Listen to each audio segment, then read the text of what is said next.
Managing the Football Menagerie, played for radio by Dave Patchett. Madge is the manager of Watford FC, both the men's team and the women's team. Right now, she's sitting in her office, waiting. She's arranged to have a one-to-one with several players. Sit down, Jumper. We won again, 1-0. You think I should be happy. I'm not. Do not take this little chat personally. I'm bringing other players in here as well. It should have been 4-0, at least. On the ground you played well enough. What am I doing in here then? I'm trying to improve you. That is my job. It is in the air that you are next to useless. I don't get it. Exactly. In the air, you never get it. You are 6'2" and the team's best jumper from a standing position, hence your name. But you never get it. Sometimes you duck under it, and sometimes you just run away from the aerial challenges. You had 2 easy chances to score with your head on Saturday, but somehow you failed to connect. It happens. Some days it's just how it goes. It's every week. I have to ask, is it to do with your hair? Of course not. There's nothing wrong with my hair. It's perfect. I have it done every week. 1,300 quid a time. Impressive, if you're a fashion model. But you're not. You're a footballer. Jumper, you are black. I want you to be proud of that. But your hair consists of white mohawk spikes, 6 inches tall. It literally sticks out like 5 sore thumbs. Wrong. It's silver. Yes. Well, anyway. So what? 2 things. 1, you are easily picked up by your marker. 2, if you were to head the ball, it would ruin your spiky hair. And I think that's what's going on, perhaps subconsciously. Ridiculous. Is it? Another thing, you go dribbling down the right wing, you beat 3 defenders. Or sometimes. You arrive at the byline. Meanwhile, the other forwards have all busted a gut to try to get on the end of the cross. But instead, you turn back and dribble past another 3 or 4 opponents. Keep going the wrong way. And then I cut across and let fly over the goalkeeper's head and into the net. Yes, you do that. About 1 in 20 matches. But it's not a percentage call. Percentages? I'm a footballer. I don't do mathematics. OK, Jumper. That's all for now. Please think about what I've said. Send in Henroy on the way out.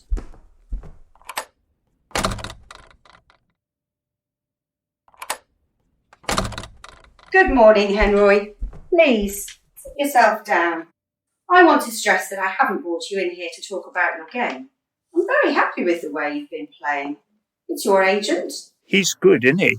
I'm one of the highest paid players in the Premier. You are. Are you happy with that? I am, although I could be earning more with one of the bigger clubs. And who put that idea into your head? Maurice says I'm worth more. If you were to be transferred to a bigger club before your contract expired, who would be the main beneficiary? Well, me, I suppose. Ah, I get you. And Maurice.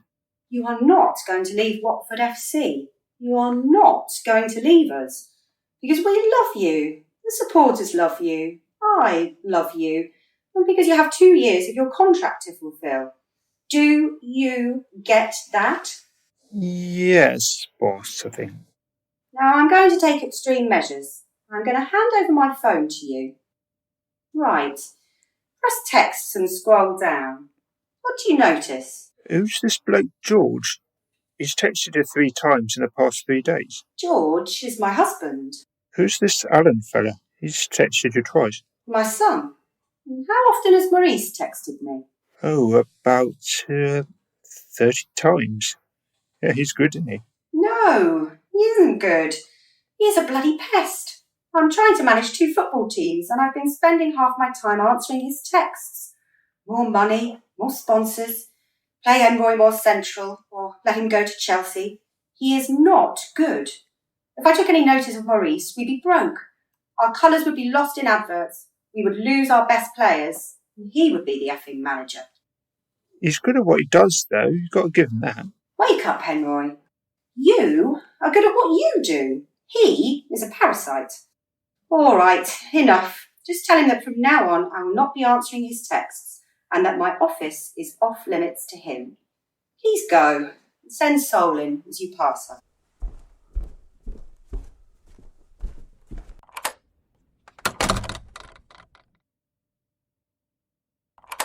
Sol, hello. Sit down and relax. What? Are you chewing gum?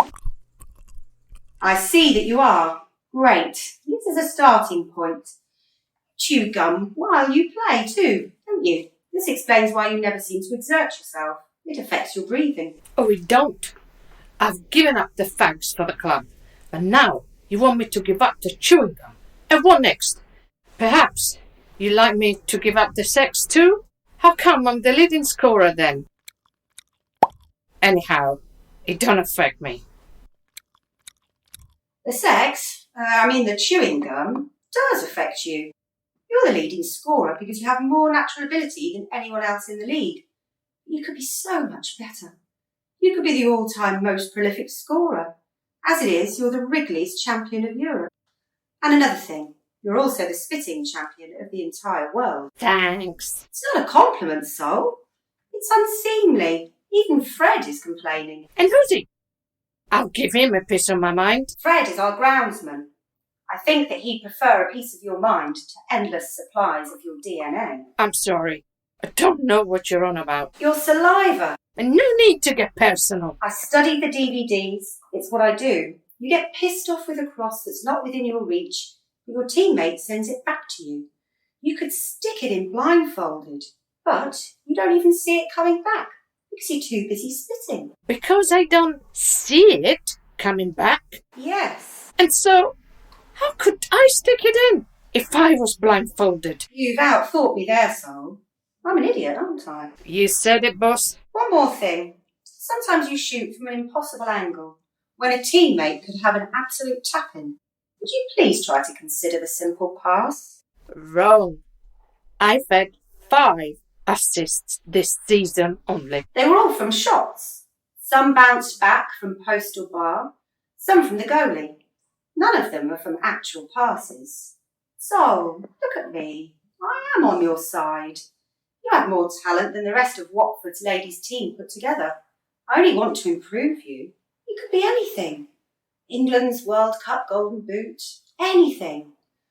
OK, bye for now. Tell Adrian to come in, please.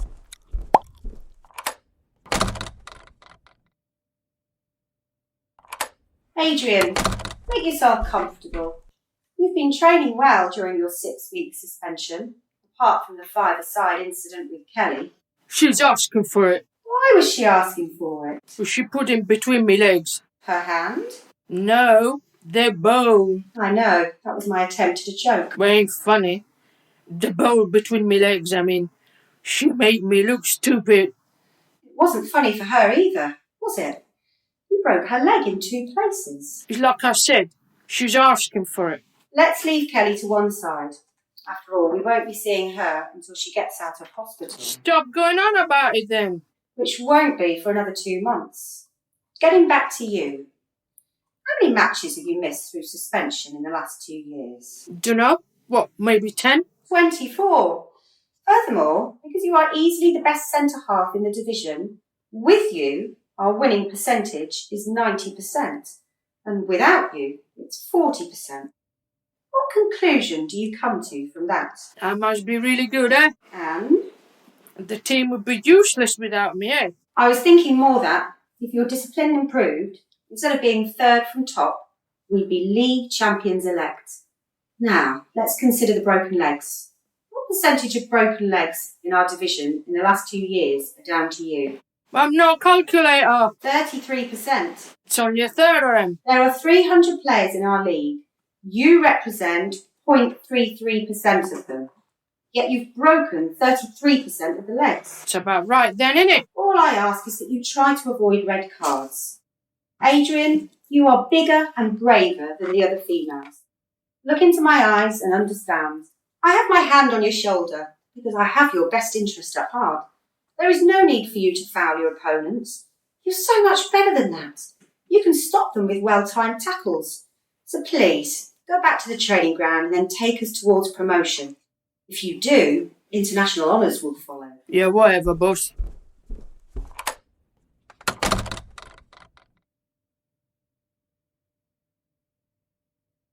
Oh, Keith. I didn't expect to see you here. It's an emergency. A fire? Not an avalanche. I'm inundated with threatening emails. I need to sit down, stay at home in. Is it an X? I haven't got an ex. Who the hell put that into your head? Are you losing your mind? It's you that's responsible. Me? It's you. Hang on while I scroll up. Here, starting with Jumper. He texted me and I quote, "She accused me of being ashamed of my race by having white hair, even though it's obviously silver. She went on to say I was black and used the word useless. That's racist, that is. What on earth were you thinking of, woman?" Oh dear. You used to call me Madge. I asked him to consider that his haircut might be inhibiting him. I told him that he's been useless in the air. Or was it the hair? This is no time for joking. And then Henry texted. He claims you made a pass at him. Objection, Your Honour. My playing days are over. Did you or did you not tell him that you loved him? If I did, it was plainly misplaced. Furthermore, he goes on to say that you called Maurice Levine a pest and a parasite. He is. And you said as much yourself. Yes, confidentially. But not to his bloody client, for Christ's sake. This will be seen as anti-Semitic. Why? He's a snowflake with freckles. Have you gone insane? It's obviously he's Jewish. Is it? I hope that you're not labelling him simply because of his name. Are you? Don't be so effing facetious. Scrolling down. Someone texted me to accuse you of calling her an idiot. Funny. I could have sworn that I called myself an idiot. Yes, of course. That is so really believable. Manager brings player into the office in order to call herself the manager an idiot. When you put it like that. She goes on to text that you asked her to give up sex. She added, which is fascist. Is that all? No, it's not all. Because a minute later, Adrian texted in quotation. Man said something about a hand between my legs. Then she got right up close to me, and put her hand on. Well, I'm not going to say where. End of quote. On her shoulder? This will ruin me and the club. What are we going to do? You could try losing your mobile phone. All four of them are threatening to take this to Twitter if I don't do something about it. They've got us by the bollocks. Not me, they haven't. No, not you. You can just F off somewhere else. Me? I'm stuck here. My business is here. I'm the biggest property owner in Hertfordshire. If it came out that Watford is a breeding ground for racism, sexual abuse and anti-Semitism and bloody fascism, who's going to want to live here? I'll be ruined, I tell you. Ruined. I'm sorry, Madge. Bottom line, you've got to go. I may not go quietly. You have to. If all this becomes public, Watford itself will become a pariah and your reputation will be in tatters. You must retire quietly for personal reasons. For compensation? You have 3 years left on your contract. Let me see, that's 6 million? The men are fourth. They'll qualify for Europe. The women could easily come top. A bonus then. All right, call it 9 million. That is about the price of a half-decent striker for a second division team. Am I that cheap? Right, 15 million, my final offer.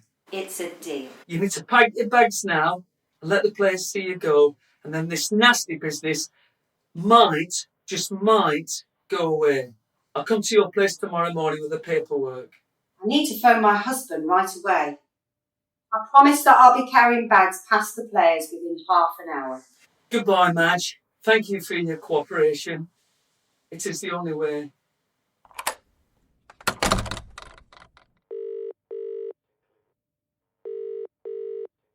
Hi, it's me. Yeah. Yeah, it all went as we thought it would. Yeah. Yes. Yeah, I took the precaution that you advised, George. I recorded the whole thing. Yeah. Yes, I could easily have cleared my name and made the players and the owner feel very silly.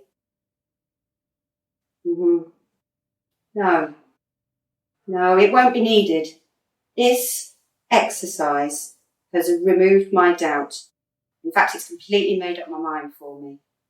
Mhm. Yeah. Mhm. I can't wait to get away from the football menagerie. And with the kids all grown up and off our hands, we can start a new life. Mhm. Yeah. Yeah, I was thinking Atlantis. I know it's mythological, but for me, Atlantis is any place where at least half the population are not completely insane. Mhm. Yes. Yeah, Thailand. Nice climate, traditional, and more contented people. Sounds good. Madge was played by Sarah Lindsay, Jumper by Guy Dixon, Henroy by Matthew Shelton Jones. Soulhanger and Adrian Bullock was played by Eliza Hyde, and the owner Keith Tightbush by Wayne Liversidge. Credits and commentary by Dave Patchett, sound effects and editing by Adam House Music Limited.